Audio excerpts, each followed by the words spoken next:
ପିଲାମାନେ ଆଜି ଆଈଙ୍କର ଗୋଟିଏ ଗପ ଶୁଣିମା। ଗପଟି ହେଲା ଖରାଦିନ ଦିହିପହର ଚାରିଆଡ଼େ ତତଲା ଆଉ ସୁନସାନ୍। ଚଢ଼େଇଟିଏ ଗଛ ଡାଳରେ ବସିଥାଏ। ତଳେ ଝରଣାରେ କୁଳୁ କୁଳୁ ହୋଇ ପାଣି ବହି ଯାଉଥାଏ।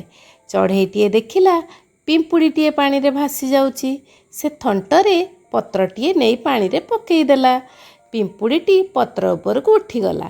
ପତ୍ରଟି ଝରଣା କୂଳରେ ଲାଗିବାରୁ ସେ ଭୂଇଁ ଉପରକୁ ଚାଲି ଆସିଲା।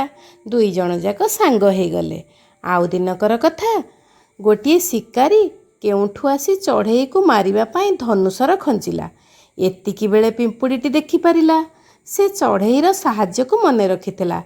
ତାକୁ ବଞ୍ଚେଇବାକୁ ସେ ଗୋଟେ ଉପାୟ ପାଞ୍ଚିଲା। ପିମ୍ପୁଡ଼ିଟି ଶିକାରୀଟିର ଗୋଡ଼କୁ ରୁଟ୍ କିନା କାମୁଡ଼ିଦେଲା। ଶିକାରୀଟି ହାତରୁ ସର ଖସି ପଡ଼ିଲା ଏବଂ ସର ଖସିବାର ଶବ୍ଦ ଶୁଣି ଚଢ଼େଇଟି ଉଡ଼ିଗଲା। ପିମ୍ପୁଡ଼ି ଯୋଗୁଁ ଆଜି ଚଢ଼େଇର ଜୀବନ ବଞ୍ଚିଲା। ଏଥିରୁ ଆମେ କ'ଣ ଶିଖିଲେ? ସଦାବେଳେ ଅନ୍ୟର ଉପକାର କଲେ ତମର ବି ଉପକାର ଠିକ୍ ସମୟରେ ମିଳିବ। ଧନ୍ୟବାଦ।